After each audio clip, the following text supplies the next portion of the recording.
या ऐतिहासिक विजयाचा श्रेय कोणाला द्यावं हे मला कळत नाही. कारण ज्या पद्धतीनं तिकिटाचा संघर्ष माझ्या वाट्याला आला, दिल्लीला आम्ही होतो, या संघर्षाच्या काळात आमचे जिल्हाध्यक्ष आदरणीय सुभाषभाऊ धोटे यांचं मी जेवढा आभार मानेल तेवढा आभार कमी आहे. आदरणीय अडबाले सर असतील, सुभाषभाऊ असतील, आदरणीय शिवाजीराव मोघे असतील. आज माझ्या डोक्यावरून छत्र जरी हरवलं तरी ते खंबीरपणे बापासारखे माझ्या पाठीमागं भक्कमपणे उभे होते. आणि या तिकिटाच्या सगळ्या सत्ता संघर्षात त्यांनी जी ताकद मला दिली, ज्या खंबीरपणे ते पाठीमागं उभं राहिलं, मी माझ्या आयुष्यात त्यांचं हे ऋण कधी फेडू शकणार नाही. आणि खरं तर आजचा हा विजय एकट्या प्रतिभा धानोरकरचा नाही, तर सगळे इंडिया अलायन्सचे महत्त्वाच्या घटक पक्षाचे सगळे जिल्हाध्यक्ष असतील, पदाधिकारी, कार्यकर्ते, सगळे शेतकरी, शेतमजूर, मोलमजूर आणि बसलेली ही तमाम जनता आहे, यांचा हा विजय आहे.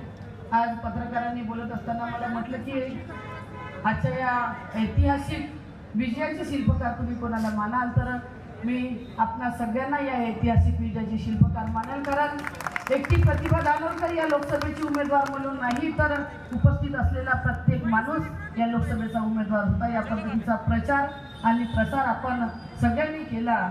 आणि हे करत असताना ज्या पद्धतीनं प्रचाराच्या दरम्यान आम्ही फिरत होतो, सुभाषभाऊ होते, अडबाले सर होते आणि सगळेच म्हणजे शिवसेना असतील, राष्ट्रवादी आहे, संभाजी ब्रिगेड आहे, सगळ्याच घटक पक्षाच्या सगळ्या नेत्यांनी कोणाची वाट न पाहता आपापल्या परी जेवढ्या प्रचार सभा घेता येईल त्या घेण्याचा प्रामुख्याने प्रयत्न केला.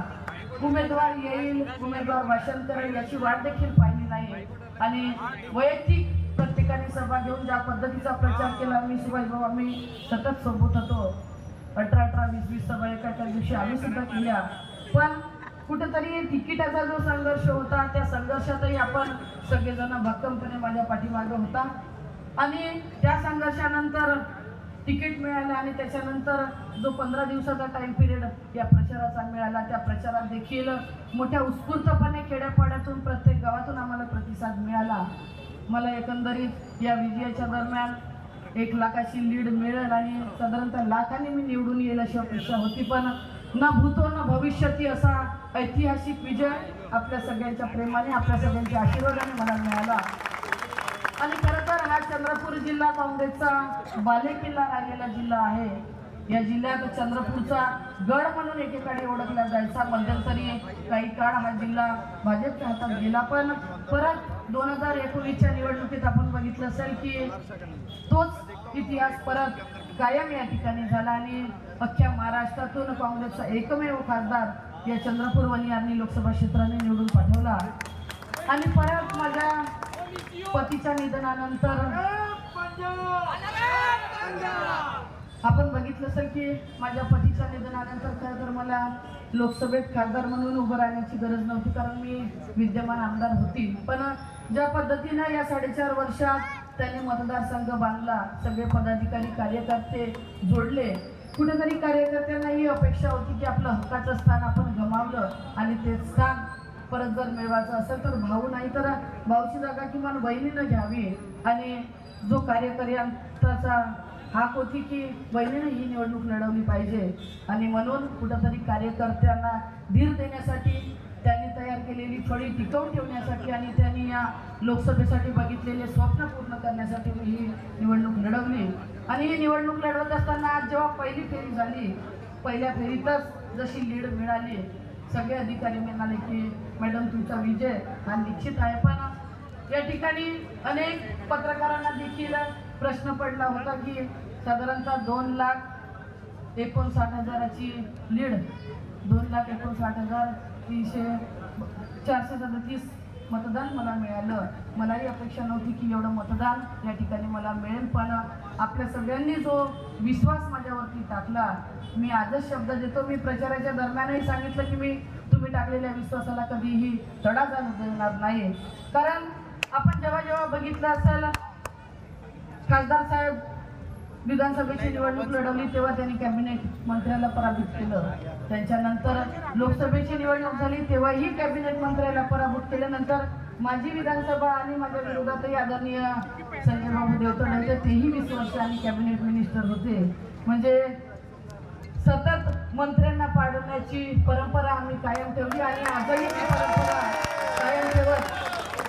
काही जण बोलले की तुम्ही आज एक पोस्ट केली पाहिजे की ज्या ज्या मंत्र्यांना आपल्याला पाडून घ्यायचं असेल त्यांनी दानवकर पॅटर्न अवलंबवलं पाहिजे.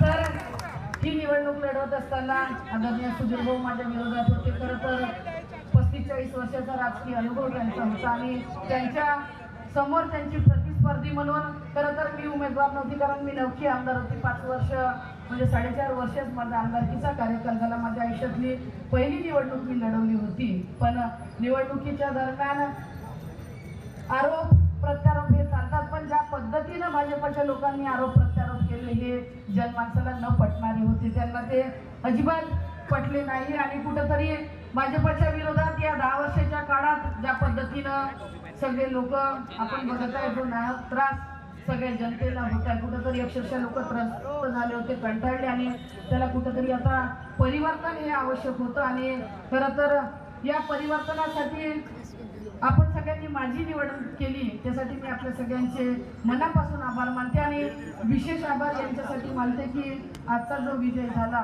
म्हणजे या देशाचे पंतप्रधान आदरणीय मोदी साहेब देखील त्यांचाही निकाल आज लागला, पण मोदीपेक्षाही जास्त मताने निवडून जाण्याचा इतिहास या चंद्रपूर जिल्ह्यातील लोकांनी कायम केला. आणि हे करत असताना आज ज्या पद्धतीने विश्वास आपण टाकला, मलाही वाटलं नाही की मी लाखाने निवडून येईल. मी आजच या ठिकाणी सांगतो, जे जे या जिल्ह्याचे या लोकसभेचे प्रलंबित विषय असेल, कारण मी निवडणुकीतही सांगितलं की मी विकास पुरुष नाही. सुभाष भाऊ बोलताना सांगितलं तुम्ही बिल्डिंगा बांधल्या, तुम्ही बोटिकल गार्डन केले आणि स्वतःला विकास पुरुष एक अभ्यासू व्यक्तिमत्व म्हणून लोकांच्या समोर प्रेझेंट केलं, तरी पण लोकांनी तुम्हाला नाकारलं.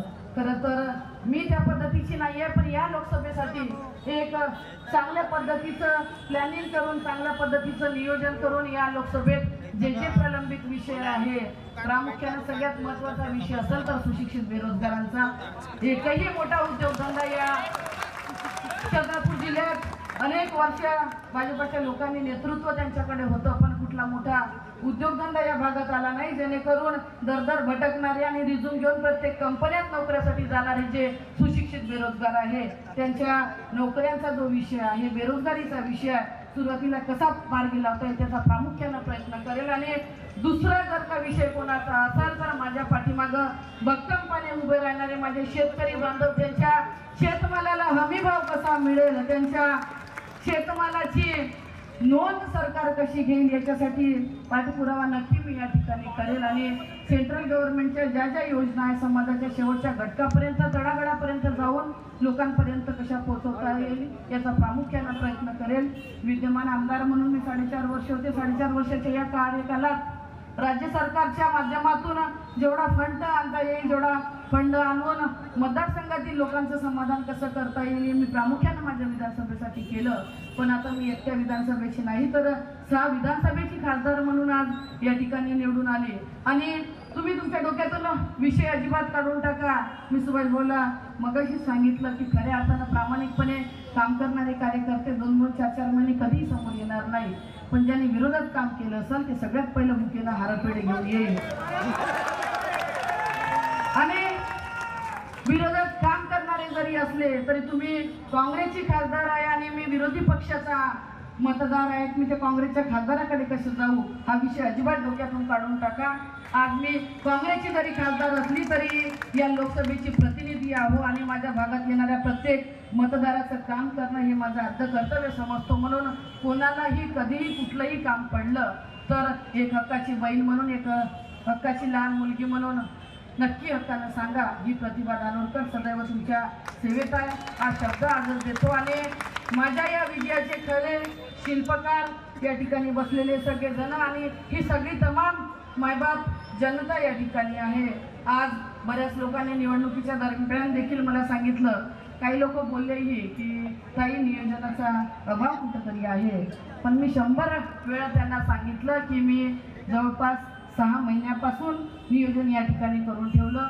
आणि नियोजन करत असताना कुठलाही पदाधिकारी असतील, कार्यकर्ते असतील, कोणाचं मन दुखवणार नाही, प्रत्येकाला सोबत घेऊन कसं चालता येईल याचा प्रामाणिक प्रयत्न मी या ठिकाणी केला. हे करत असताना सगळे इंडिया